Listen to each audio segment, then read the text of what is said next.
As Keith Niebuhr would say, how about you, everybody? Welcome in to the Friday edition of the Auburn Live Recruiting Show. I am your host, Jeffrey Lee, Senior Recruiting Editor for Auburn Live on 3. If you're not a member of that site, man, I feel bad for you. Absolutely missing out. Get on the bus now or the train. Keith? Don't go there. That's what John, you ever accidentally put the channel on The View? No. And you get like four women talking about life, and then don't go there. That's a big Auburn Live on 3, $25 will get you till next football season. Absolute steal, kind of like Wendell Green. We are going to touch on recruiting because this is a recruiting show. We are also going to give kind of our latest opinions and any insight we have about the coaching search, although the czar of the coaching search, Justin Hoganson, is not joining us today. But we will throw in our 2 cents. Help me do it all is Keith Niebuhr, Mr. Jhead. Mr. Jhead, let's start with you, big dog. How you doing? I'm doing fantastic. And I'm going to start off the show with a how about you to Cole for saluting those people that stayed in the top of JHS during that last week's game. I was one of those people, Cole. So thank you for saluting me for my efforts in cheering on the team. I appreciate you, big dog. Oh, Cole is on assignment this morning. He might be jumping in to join us. If not, that's okay. He's got more important things to do. Keith Niebuhr, how you doing down there in the Sunshine State? How about you, everybody? Hey, the Sunshine State was cold this morning, okay? What, 54? Yeah, and Keith want to get out of bed, okay? That's perfect Jort weather. Jort weather. You know, I swear to God, here's where you know people down here can roll with the punches. Everybody here thinks that's funny, too, with the Jort thing. I saw more Jorts living in Atlanta on a weekly basis than I'd see in a year down here, okay? Were they barking at you? Yeah, just calling my name, Keith. These are, you know, but no, it's been chilly, but you know, we're ready to roll, ready to get the show cranking here. Well, before we do, let's give a big how about you to Miss Jessica Andrus with EXP Realty. If you need a home in or around the Auburn Opelika area, Lee County, Jessica Andrus is the on 3 5-star consensus realtor. 334-704-4442. Residential, investment property. She can do it all, folks. 334-704-4442. Tell her we sent you. All right, folks, it's Friday. Wait a second. She's the 5-star? Is this the barn bump that I've been hearing about? Yeah. The Auburn Live on 3 bump. There you go. Hey. That's the sway. I mean, that's, you know. That's 5-star realtor, man. Impressive.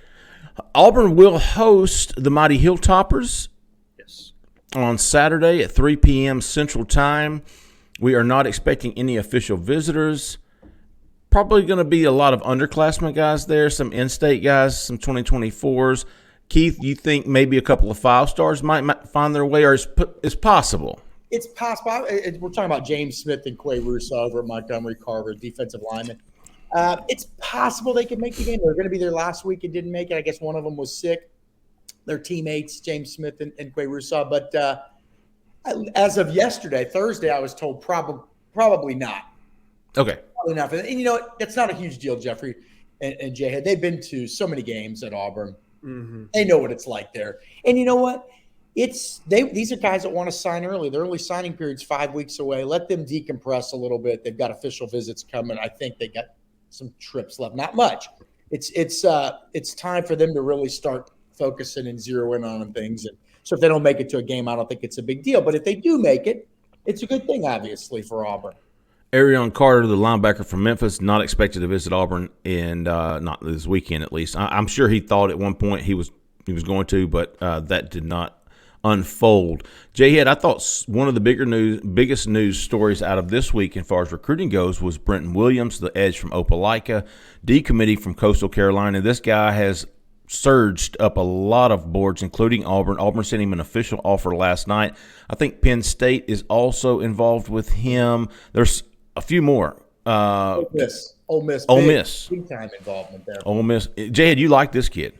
Love the kid. I mean, he is a prototypical 5-tech, and he's the kind of guy that Rodney Garner built his reputation on.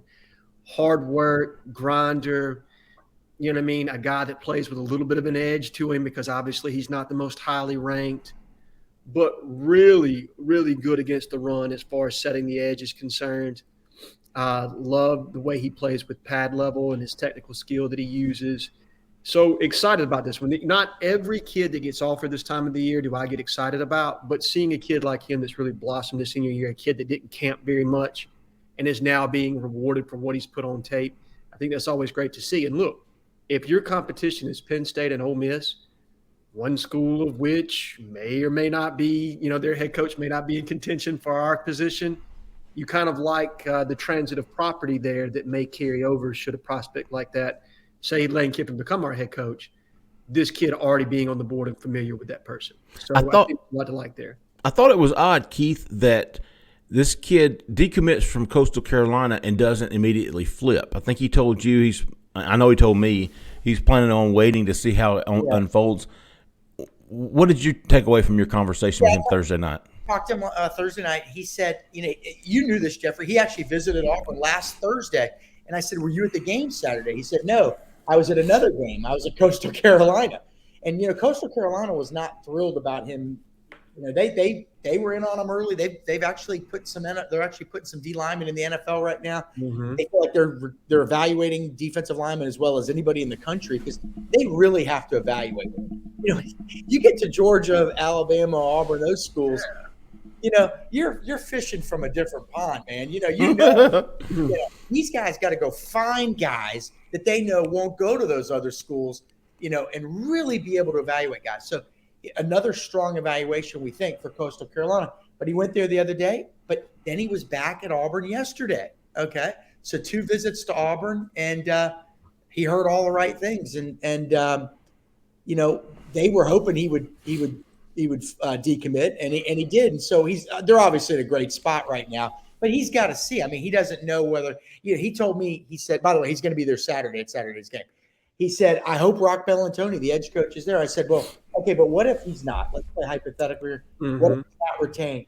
Would you still strongly consider Auburn? He's like, well, of course. So, so I think that's, look, Auburn's in a good spot. He's right down the road. But again, he is picking up some decent offers. Ole Miss not only has offered him, they went and saw him a few weeks ago. They visited his school, I believe, I read. And then, Penn State offered last night. And, he's probably going to get some more offers in these next 3-4 weeks, guys, as other teams start to realize who they're going to get and who they're not going to get. And also, once your season ends, you can kind of do a quick – well, once your regular season ends, you're not playing in a championship game, let's say. If you're in South Carolina, you can do a quick board reset. Yeah, all right, guys, we don't have to game plan. We don't have to do any of that crap this week. Let's go just check out some guys that are picking up offers from other schools. Yep. And then wait a second. This guy might be better than these other 4 guys we're targeting. Let's go take a look at him right now. We got time. Let's go see him, all that stuff. Let's see if we can get involved. So my guess is this young guy is going to pick up some more offers. I think he's 6'4", 240, he said. 245, yeah. I don't know what he's listed at, but he said he was 240. And, big kid. Look, the bottom line is the state of Alabama produces a lot of guys that go to other schools sometimes that aren't Bama that do really well. You know what I mean? Just like the state of Georgia does, not as many as Georgia, obviously, but kids that don't go to Georgia, there's guys getting drafted in the first round every year. The Bulldogs never offered. So I always think about the kid from Auburn that went to Troy and became DeMarcus Ware. That's right. Yeah, absolutely. Yeah. I mean, he is the exception, but there are those guys out there. So there's a guy, though, if your new head coach, Jeffrey, likes, you're going to get him probably. Yeah. You're probably going to get him. He's done the hard part. He's parted ways. That's hard to do sometimes. People don't understand that. They want everybody to remain firmly committed to Auburn, but they want everybody committed to other schools to just wave bye-bye and then flip to Auburn. But it's hard. You build these relationships. Coastal Carolina was on him when none of the big boys were. So, obviously he's going to feel some sense of loyalty to them. It's a great program they have over there. Great program, great, good school. Apparently it's an unbelievable campus. Fun, got a lot of things going for them over there. But to play in the SEC or the Big Ten, it's hard to pass that up. Another guy, Jhead, I don't know if you've got to see Rylan Kennedy from Mansfield, Texas. I have. Auburn loves him. And they should. Whereas Brenton Williams is more in that Colby Wooden mold. as far as a kid that's playing at 240 right now. He's probably going to be tipping the scales at 275, 280 once he goes through a strength and conditioning program and really be able to set the edge from a run defense standpoint. This kid is an absolute terror off the edge as a pass rusher. He's more in that D Ford mold where he has got an electric first step. He's raw. Okay, so he's, you know what I mean? And that's why you don't see him with a ton of massive offers right now. But what you cannot teach is first step quickness, and that kid has it. He absolutely is a freak off the snap. So where he's going to need to refine his body and build up a little bit, that raw skill set as far as speed, quickness, transitioning speed to power, he's got it. You know what I mean? Like, you can't coach that aspect of it, and you see it on his film. It jumps off when you watch it. He is, to my amateur eye, that was the first thing I said was quick as an effing cat is what I said. Golly, and I only watched 4 clips of him on Twitter, but you could tell he is he's different. He's definitely got a different gear. Now, what you don't know, when a kid that's as light as he is, I think he's only like 215 right now. I don't think he's very big. Does he lose that quickness as he adds weight? Because he's going to have to play at about 240 in the SEC to be effective. So you're going to have to be very careful. He's a guy that's a developmental kid from that aspect. So you can't expect him to come in there day one and take significant snaps. You're going to have to build his body the right way to make sure that he doesn't lose that speed, because that's what makes him so effective. So while he's not an immediate action piece, an immediate impact guy, he's somebody you absolutely want. If you're me, if I'm the GM and I'm looking at this, he's a developmental piece I want, that I know in 2 years from now what he can be. Right. Auburn wants to get him in for a visit, but, man, we're just in this limbo right now with recruiting. It's so difficult because these coaches are pressing on, man. And, as Keith would say, they're coaching until the whistle. They're recruiting until the whistle. You've got new offers going out. Frankie Tinalau, I don't know, I'm butchering that name. He's an offensive tackle from down in South Florida who's committed to Miami. Keith, you've got some information on him. Auburn offered him, I believe, earlier this week, an offensive tackle from – yeah, it's Miami. He's from Miami, but I'm going to look his profile up while we're talking here. Look, all we're told is that Auburn feels like he's at LaSalle High School. LaSalle. Committed to Miami in April, but, we're told that Auburn thinks that they've got a shot. They've got some connections. Rock Bellantoni's the edge coach that recruits the Miami area. He knows some people who know some people who know some people who know this kid, and they're saying, hey, no, I don't mean it that way, Jhead's laughing at me. I'm saying there's connections there. No, absolutely. I get what you're saying, Keith. I think if he's not the lowest rated Miami commit, he's one of the lowest. And Miami is recruiting a 5-star offensive tackle. And, you're a kid that's a 3-star guy, and you say, oh, gosh, Miami, the school I'm committed to, may be getting this 5-star. Where does that put me? What does that do for my recruitment? So Auburn offered, Mississippi State offered, all this week. Now, Missouri. That doesn't happen by accident. These schools start thinking, well, wait a second. They offered, and this kid's been a kid in Miami, committed to Miami for 7 months now. Why are people offering him? So you start putting 2 and 2 together, and in your head, you're going to be thinking, well, there must be something to this. And Auburn thinks there is something to it. Auburn thinks there is a shot there, and they got to get him up there. They got to get him up there to see things. But they got Adrian Posse down there who knows a lot of these kids working their Auburn's 2024 quarterback commit. There are other kids that have visited Miami that are probably telling this guy good things. Auburn. Go take Auburn. Excuse me. Go take a look at it. Go at least take a look and see. But what we can tell you, we don't know a lot, but what we can tell you is the people at Auburn think that there's a realistic shot here. We'll see. That doesn't mean they're going to get the guy. There's a realistic shot here. We don't even know who Auburn's coach is going to be. So if Auburn decides to press forward when they hire, Vince Lombardi in 10 days, then they, this is a guy that they think, okay, let's get him on campus. They think he'll probably visit. And, we'll see. We haven't had much luck getting a hold of the guy, to be honest with you. So he's probably in a little bit of a pickle right now. He's trying to figure it all out. And so is the staff. They talk about being in a pickle right now. We talked about not bringing any official visitors in this weekend. Probably going to have some unofficial visitors. You can have unlimited unofficial visitors. You are maxed out per NCAA guidelines as how many official visitors you can bring in each year. The number we come up with is 56 max. and you can carry over as many as 6 Jhead. That's correct. From the previous year if you didn't use them all. And then, of course, I've got the count right now at 44. Auburn's brought in 44 official visitors so far. Every one of those guys can come back once this new coaching staff is hired. But I thought it was interesting that Auburn's not bringing any OVs in this weekend. And you have to believe that was somebody up above saying, hey, halt these official visitors. We're going to save them for the next coach. Absolutely. And I think that's an easy conclusion to draw, Jeffrey, in realizing that this next coach, whoever they may be, needs the flexibility to bring in players that they see as fits within their system, to be able to build this roster out the way they need to have some version of success next season. Every coach has a different style. They have a different philosophy. They see things differently. They evaluate differently. So to handicap them in a way and limit them in what they can, and specifically with as important as the transfer portal will be coming up, that's going to be a huge piece of this. Junior college talent that's unearthed this time of the year. We all know that happens around December. That final tape starts to come in from Kansas and Mississippi and California, and guys are found and unearthed. So you'll want them to be able to come in and visit.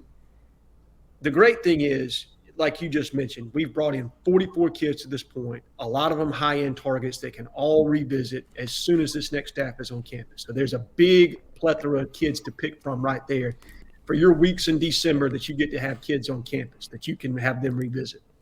And then you can also save these for some emerging targets like, say, a Brenton Williams or the kid from Texas in combination with the transfer portal and JUCO market. So I think we're in a good position. I like the fact that we're not bringing in kids in a weekend where, look, I know Cornell wants everybody to show up. I hope they do. I hope they're loud.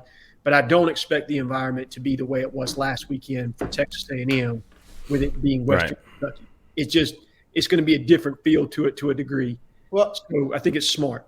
Well, what are you going to have? I think 3 official visit weekends in December. I think that lines up this year. So why not give your staff a little bit of and I mean staff being the off the field people that are doing 90% of the work during these official visits. Give them a little bit of a breather, okay?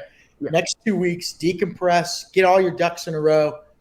You're gonna be flooded with all these new names and this, that, and the other, and then all these visits over these 3 weeks. It's gonna be crazy. It's gonna be like that year where Ellis Johnson was fired as DC and Muschamp was hired, and new names are popping up daily. Okay, now I don't know if there's going to be a weekend where there's 7 5-stars like Will brought in. Of course, if Will Muschamp's your new defensive coordinator, maybe there is another weekend like that. Who knows? But point being, let them kind of regroup and have all their energy and focus ready to go starting the day after the Iron Bowl, basically. Okay, guys, the next couple weeks, focus on this, and after that, the 3 weeks after that, you're probably not going to be sleeping too much. So let's conserve your energy and get going. That goes for us too. Yeah. I'm looking forward to it. I think it's going to be a whirlwind, man. It's going to be fun. Oh, listen. And do you remember that Muschamp situation? I mean, it was Sheldrick Redwine. You had Carlton Davis. Yes. All the Ohio State guys from South Florida. Jeremiah Denson, Byron Cowart. Jamal Dean. The DB from Griffin, Georgia, that didn't really pan out, but was a Colbert. Yeah, Mud. Yeah, all I know is we did at my Jordan Colbert. Yes, my old side. I had a couple parents on the inside that weekend. Jeffrey, were you not here? Were you here? Yeah. For that? Okay, I had a couple parents on the inside that were just feeding me scoop the whole weekend, like from the whole official visit. This going on, that's going on, and I just remember that thread getting 286,000 views. One thread. And I swear to God, I was the happiest guy on the planet. And here's the problem. Then everybody's like, hey, are you going to do that the next weekend? And it's like, sometimes you just get lucky. Reporters get lucky. We've all written things, Jeffrey, like a lot of it's based on who picks up the phone on the other end. Oh, absolutely. And when maybe you're the first person to call somebody and you get them, and the next person calls them and doesn't get them. And that sometimes you're the second person that calls and you don't get the pickup. Yeah, matter of fact, when I interviewed Brenton Williams last night, Jeffrey, you'll like this, the DN to Opelika, I called and he was kind of surprised when I told him who it was. And I said, hey, you got a couple minutes? I just got a few questions. He goes, can I call you back in 15? And I said, you're not calling back, are you? And he goes, huh? I go, it's okay, man. If you don't want to talk, it's fine. And he goes, okay. So 25, 30 minutes pass. I'm like, God, I knew this kid wasn't going to call back. And then he called back. He called back. But usually when they tell you they tell you that they're going to call back, or, oh, hey, I'm getting in the shower. That's one that's usually. Oh, yeah. You just know you're like, oh, God, I'm not getting this guy again, My guess is that kid was so shell-shocked, though, that he's getting attention, that it just oh, my God. But fortunately, and Jhead, we may have to utilize your phone number, too, sometimes. I've got a Florida number, and if that doesn't work, Jeffrey and Cole have Auburn area codes, and so that kid may think it's an Auburn coach calling them if we have. I get lucky like that. Yeah. So we're gonna figure it. We're gonna outsmart these kids if we can. But usually the other one's outsmarting us, to be honest with you. It actually worked out for me. Because I went and met with him last Thursday, and I told him I would respect his wishes to keep that quiet. Let me tell you something. Coastal was flexing on this kid. They did not want him visiting Auburn. You're not allowed. And think about it. I don't blame them. Do you? I mean, now they go through the whole process of finding another kid. They don't just get to pluck like Alabama or Georgia does. You know what I mean? Yeah, they have to be more possessive. Yeah. Certainly more possessive. Guys, we're 8 days away from the Iron Bowl. We are 6 days away from the Egg Bowl. Yes.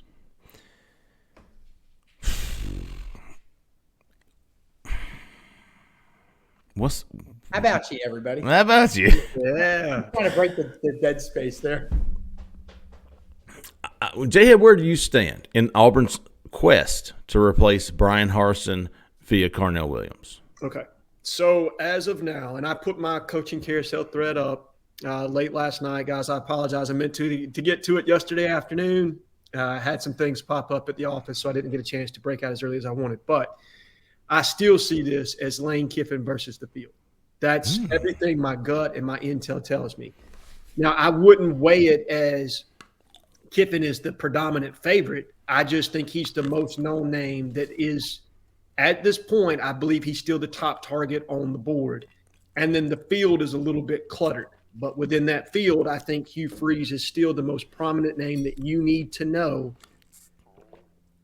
as far as a realistic candidate to be the next head coach at Auburn, should it not be Lane Kiffin. If I'm applying percentages to each candidate, I think that it would be Kiffin 1, Freeze 2, and then a jumbled mess 3 through 5. Would you be shocked, because I would be at this point, if it's anyone other than Lane Kiffin or Hugh Freeze? I would, to a degree. Here's the thing.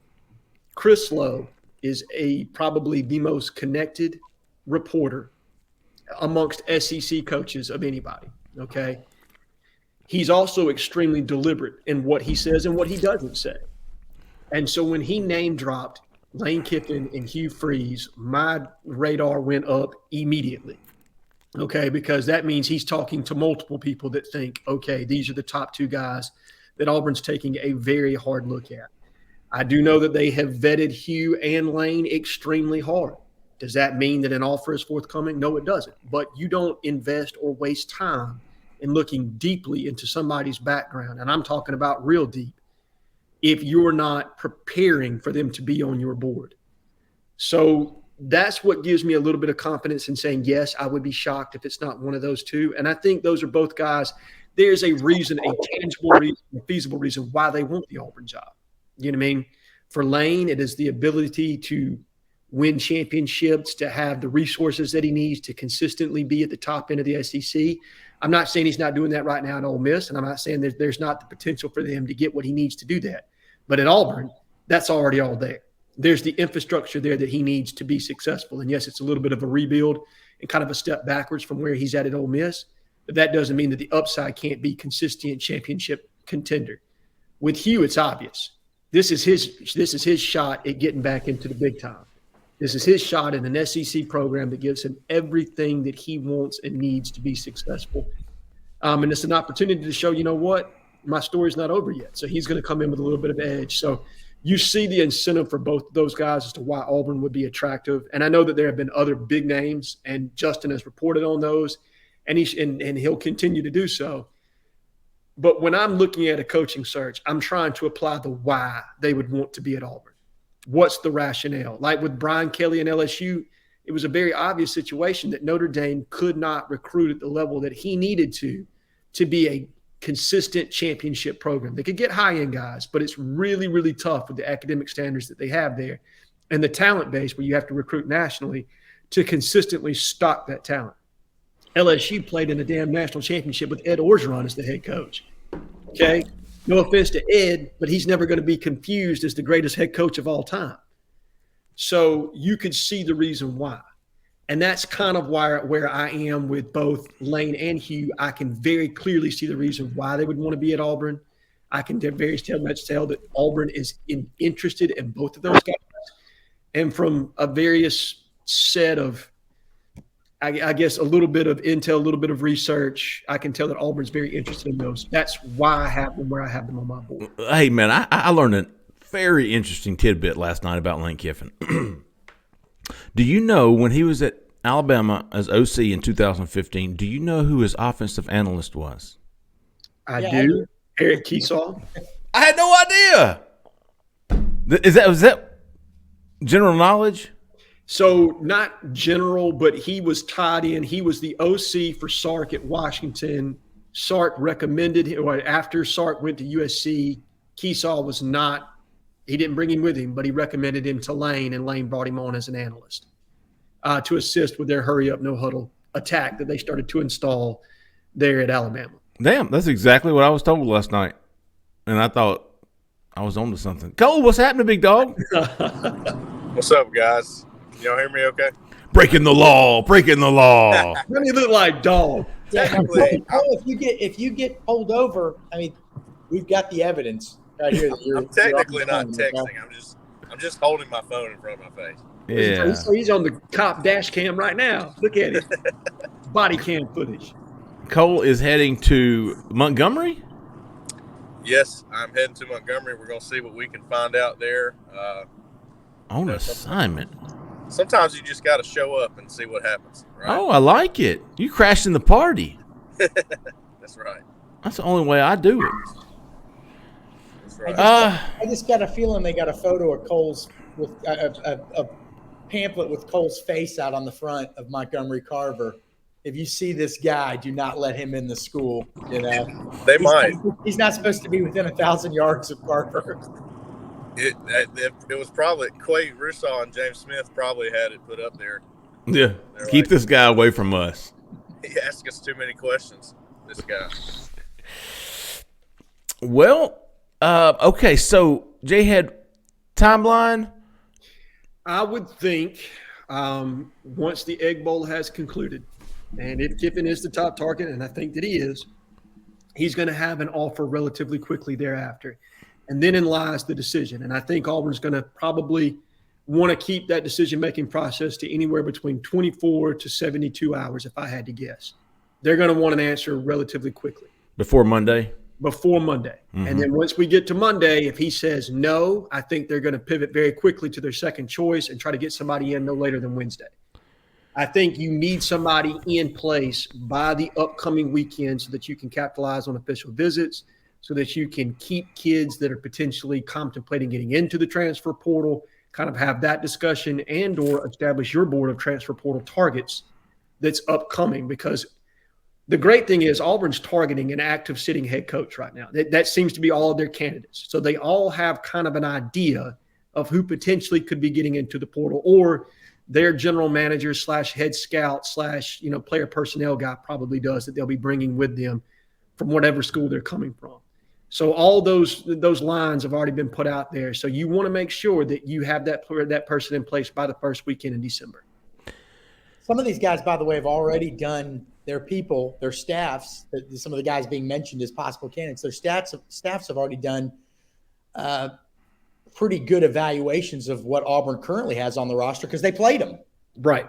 They played them. And then to do the final evaluation, you don't have to do that much more because you've already had all your assistants analyze these guys. You know what they can and can't do to a certain extent. So it's not like you'd be starting from scratch. Like Brian Harsin had never faced Auburn, didn't have any real knowledge at all of what the current roster was. And I think that set him back too, because quite frankly, if you had some real knowledge of that Auburn roster back after the 2020 season, you would have made it priority one to go after offensive linemen in the portal and done whatever it took to get them, right? Right. You wouldn't have said, okay, we're trying. It doesn't work out, no problem. You'd say, we're going to figure out how to get 2 or 3 guys, or you're not going to have a job on my staff anymore. Pretty much. Needed that. Okay. Mentioned this yesterday in the podcast, Jhead. Cole, I think, brought it up. We heard from Sunday to Tuesday, a lot of Lane Kiffin buzz. Yep. Started dying off, trickling off there Wednesday, Thursday, and here we are on Friday. And my theory was that's probably a good thing if you want Lane Kiffin. I agree. Now you're going to start. Now, and here was my point. Lane Kiffin is either the red herring. Yep. Or the guys we're going to start hearing about now are the red herrings. We've moved on from Lane. Moved on. The buzz has died down. Mm-hmm. I still think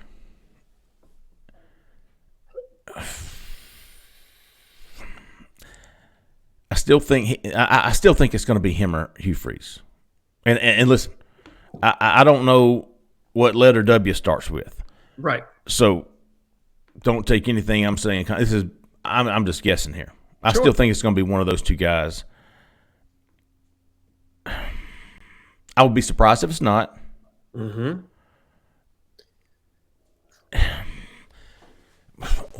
And I know who do you think are some other legitimate candidates? Like, is there a Brian Kelly out there?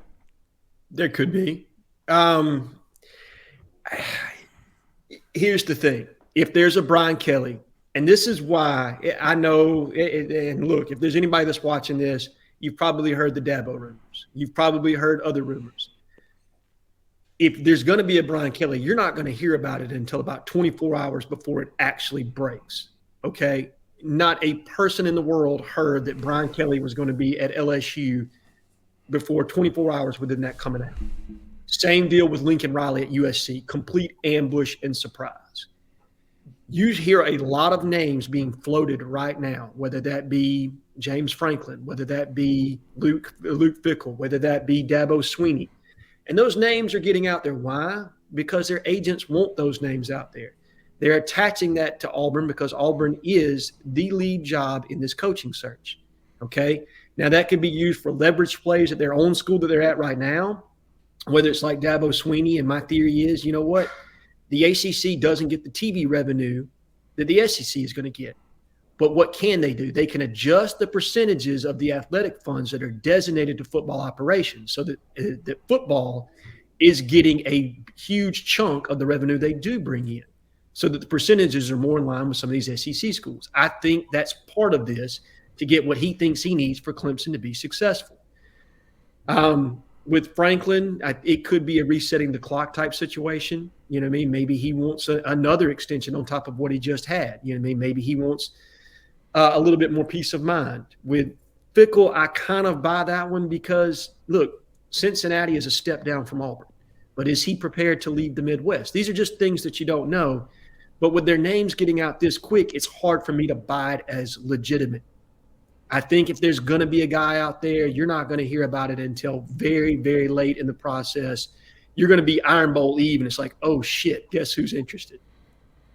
Okay, but Jeffrey, let me interrupt you. So who is the Brian Kelly out there this cycle? So you go conference by conference. And first of all, I want to point out that John Cohen hired Joe Moorhead at Mississippi State, who, again, that hire ended up being – he won games. I mean, he wasn't terrible, but it wasn't a culture fit. So he knows what happens when you don't have a culture fit, okay? So at least somewhat of a culture fit. So back up here. Who's the Brian Kelly out there? Well, in the Pac-12 the guy at Washington's doing a good job, but he was at Fresno before, so he's kind of West Coast. He's a West Coaster. Nobody else. Chip Kelly would be the only one. And Dan Lanning. What's that? Dan Lanning. Well, okay, but I thought if we're in fact still involved with him. But so there's 2 guys basically, Dan Lanning and Chip Kelly. But Dan Lanning's already been mentioned. I was saying who would be the surprise Brian Kelly.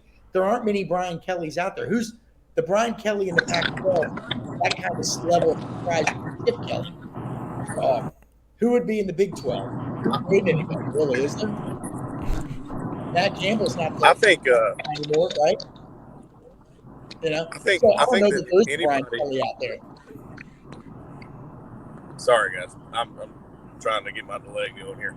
I think anybody could be a Brian Kelly type because Auburn has such a big job open right now, and we saw. You would have never thought somebody would leave Notre Dame to go to LSU or leave Notre Dame, period. But Cole, who's at the success level approaching Brian Kelly out there? Right. There just isn't Chip Kelly would be literally the only one, right? I mean, less than 5. The landscape. Yeah, Jim Harbaugh's not leaving Michigan for Auburn. Okay, Ryan Day's not leaving Ohio State. Franklin's an interesting one. I'd put Franklin maybe a level below, just slightly below Chip Kelly, but at least he's got an understanding of the SEC. We know that. Are we talking blockbuster? Like, I cannot believe a coach would leave Notre Dame to go to LSU. Yes, there just aren't any. I mean, again. Besides Dabo, I mean, right? Yeah. I mean, that would be a blockbuster. He's won national championships at Clemson. He's got him way across the country. I hear you. Oh, you haven't gotten there. Okay. Keep going. I'm saying there aren't many guys, okay? And then you start thinking, well, John Cohen's already had one cultural fit issue at Mississippi State, so Chip Kelly doesn't seem to make a whole lot of sense. The guy's a winner, obviously. Dabo would be one, but I'm just not buying that one. I don't know about you guys. I'm with you, Keith. I'm with you. I don't buy it. I think it is a complete leverage play with Clemson to get what he thinks he needs to be competitive and to continue to be competitive for this changing landscape in college football. The ACC could be a wasteland in a few years. We don't know. I get all that. Auburn's positioned pretty well. Where Clemson, you don't know what's going to happen because ACC is certainly not going to be making the money that the Big Ten and the SEC schools are going to be making. But there just aren't many guys out there. Maybe there's a hot coordinator in the NFL that we don't know about. That's the only thing I can think of. Okay. Somebody's taking a racket. Hey, Cole, be safe out there, big dog. hey, what you getting into today? Is my camera not working? No, it's working. It's just your audio is just in and out bad. Yeah, it's bad. I hear people honking and cussing, and this is a family show. I thought I had it muted when I was doing all that. Yeah. Cole, let's do a quick test. Can you hear me well when I say, how about you, everybody? Jeffrey. I thought that was Jeffrey. Oh, go for real. Hey, do you have any how about yous? I do not. Okay. All right. Hey, well, listen, be safe out there, big dog. We'll see you Sunday night. Yep. See you. Have a good weekend. All right, buddy. So, coordinators in the NFL? Anybody? Okay. I don't know. If you're going to say coordinator, the only one that pops to me is DeMeco Ryans. But are you going to hire a coordinator? See, I don't know. I don't think so. I think all right. So what was told to me, and this is why James Franklin does fit. And I'll say this: when this search was just beginning, it was to me they wanted 3 things, or this is what they were looking for: SEC experience, program builder, recruiter. The 3 guys we all just talked about, Lane Kiffin, Hugh Freeze, James Franklin, all meet that criteria. That's the only reason why I buy Franklin, as far as that's concerned. And if we are talking about a guy, because his name is not really, really out there just yet, I guess Luke Fickell could be that guy. That's, he's played in in the championship in the championship playoff, as far as that's concerned. He would be a massive name for Auburn to lure. But are we going to go the route we just did with Brian Harsin? Now, look. Luke Fickell is significantly different from Brian Harsin. I agree. He has recruited. He's been on Power 5 staffs. He understands what it's like to be with a passionate fan base. You know what I mean? And what it's like to be at one of these kind of jobs. But I'm just having a hard time buying that right now. Something doesn't mesh for me. Like I hear you, dude. You know what I mean? Like my mind just can't wrap itself around it. I think that's what I mean by he doesn't move the needle for me. Right. Man, he's a fantastic football coach. He's got the track record, albeit Big Ten. Are they still the Big Ten? Well, Ohio State was the Big Ten. Cincinnati will now be in the Big. That's what I mean. But he was at Ohio State. He's got the Yeah. the background, albeit in the Big Ten. But I just don't see it. No, He just doesn't do it for me. Jeff Grimes, man, I love that guy. I would love him to run the offensive line, and I don't know what he is like as an offensive coordinator, but he's been at Baylor and their high. I can't get behind it. I mean, I can, but not like I can for Lane or even Hugh, man. Like I said last week, I've come around to Hugh, and I've almost talked myself out of the it's Hugh Freeze until it isn't. Mm-hmm. But then I'm like, man, don't fall into this Lane trap. Is Lane the red herring, right? Has it always been Hugh Freeze? Is it going to be Hugh Freeze as long as he checks these boxes by John Cohen, and he has?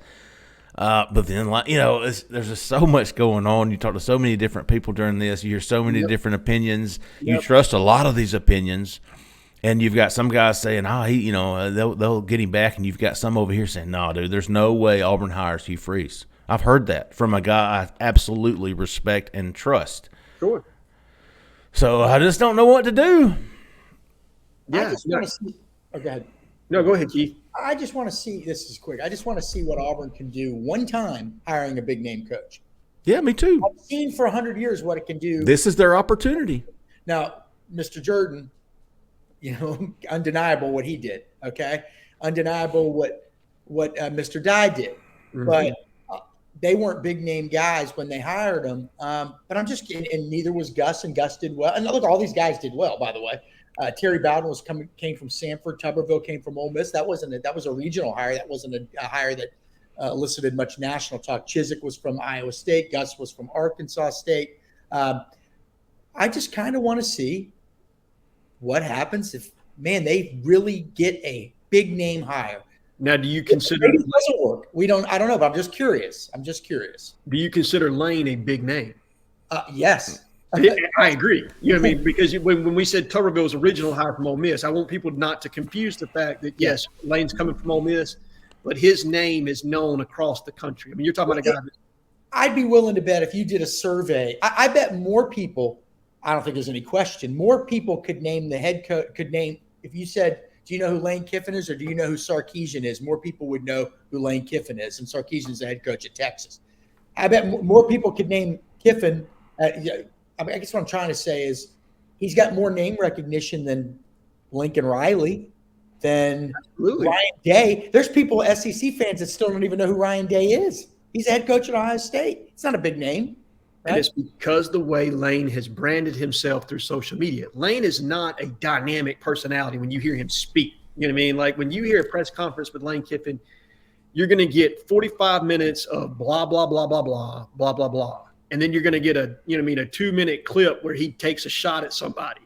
And then he's going to get on social media and he's really going to rib people. And he has branded himself through that very uniquely, very smartly.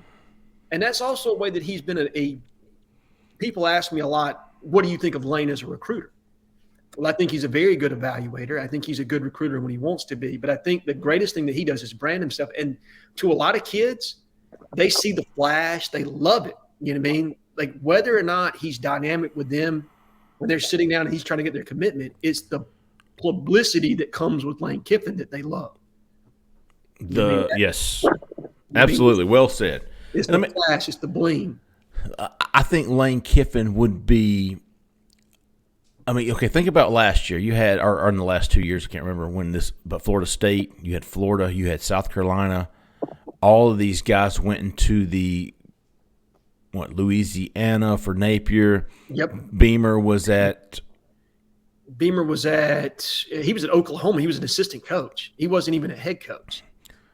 Norville was at Memphis. Lane Kiffin would be much bigger than any of those three. And those are three pretty prominent programs right there. You got Florida, Florida State, and South Carolina to some degree. Miami would have been the biggest splash bringing Mario from Oregon. Yeah. That was a splash move. How many head coaches out there do you think have more name recognition? I wish we had some people that could do the poll here. have more name recognition. College head coaches, more name recognition than Lane Kiffin. Probably 5. Not many. Saban, maybe. I would think Dabo because you just call him Kirby. Dabo. Yeah, Kirby. Yes. Although Lane, Kirby kind of isn't.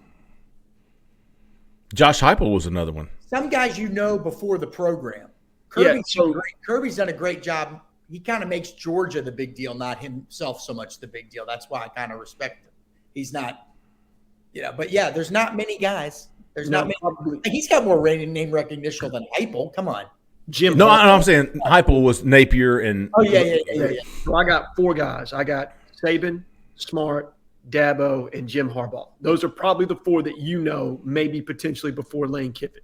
And once if he's out of school, once he's at a bigger name school or at an Auburn, let's say, then that shoots up. That skyrockets even more.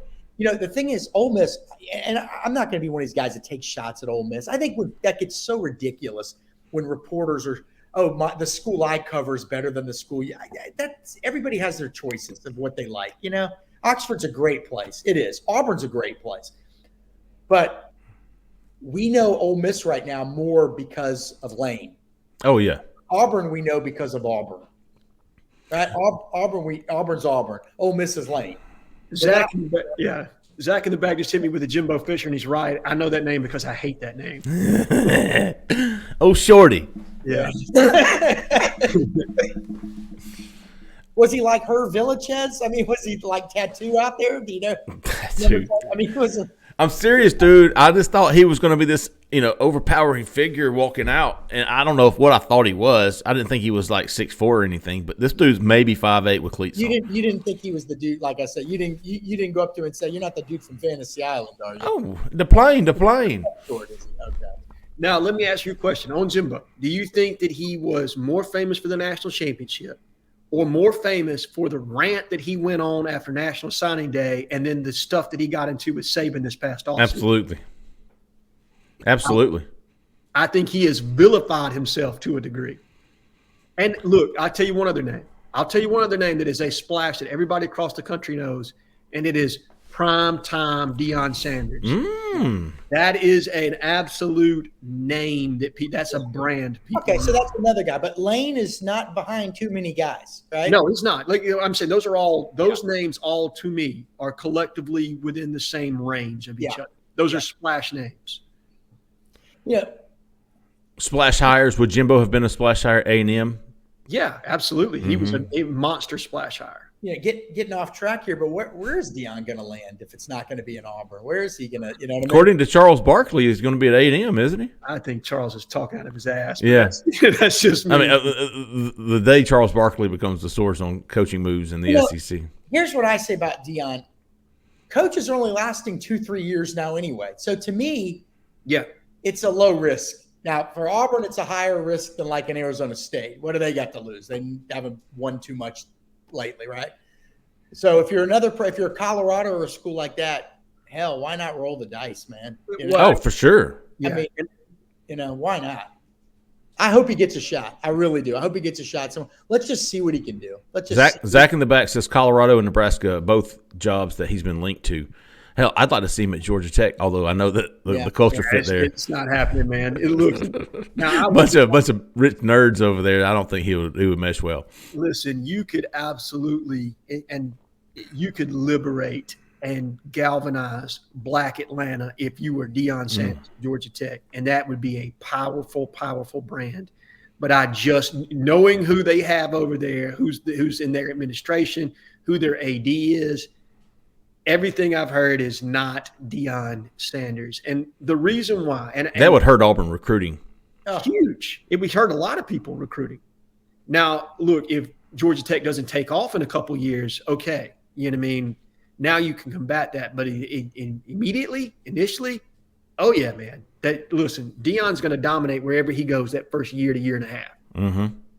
And then once the product on the field starts to play in, okay, now you've got some negative recruiting angles you can take against him. If it's not up to snuff. Exactly, if it's not up to speed.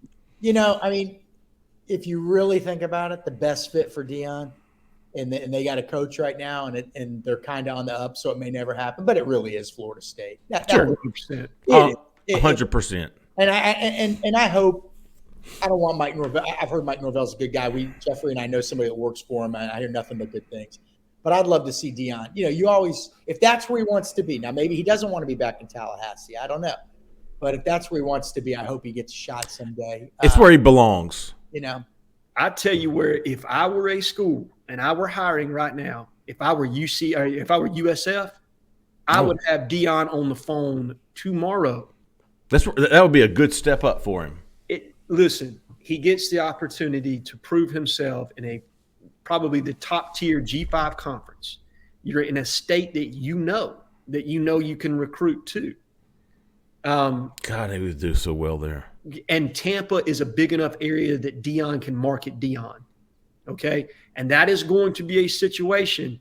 Yeah, I agree, Zach. That's what I got on my coaching. They got a new stadium. They got a new stadium that they're going to build at USF as well. And just because you're not in a – go ahead, Jhead. I'm sorry. No. Go ahead, Keith. Jump in. Just because you're not in a big conference today doesn't mean you can't be in a big conference tomorrow. It wasn't that long ago when USF went to the Big East, and they thought that was their huge moment. And then the Big East just went – things change fast these days, right? So, yes, and Zach's mentioning Willie Simmons from FAMU's being linked to that job. I think Scott Frost is sort of a guy that they say you should take a look at. If I'm USF, I look at Travis Williams too, quite frankly. Oh, yeah. Why not pick away one of your adversaries? That's an old practice, but Deion would crush it there.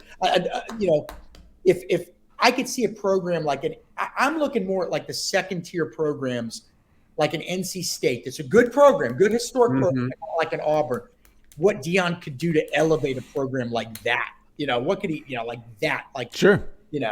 And here's the thing to me. I think from what I got from digging around, Deion's looking for a big market in addition to a school. So, like, is Raleigh a big enough market for him in NC State? You got 3 million people in the Triangle area there. I mean, you know what I mean? Do. I think a school like Houston, with his ties to Texas, that makes a ton of sense for Deion, especially going into the Big 12. Like, if they parted ways with Dana Holgorsen, that would just be a smash fit to me as far as that's concerned with what he could do there. Well, Maryland. No, Maryland would be a big one. I mean? That would be a big one. Ooh. Because you got that Washington, D.C., Metro, Baltimore areas there that you can draw off of. And with Maryland, the Under Armour tie. And that's a massive deal with Deion. He's got a huge deal with Under Armour. Think about him at a flagship Under Armour school.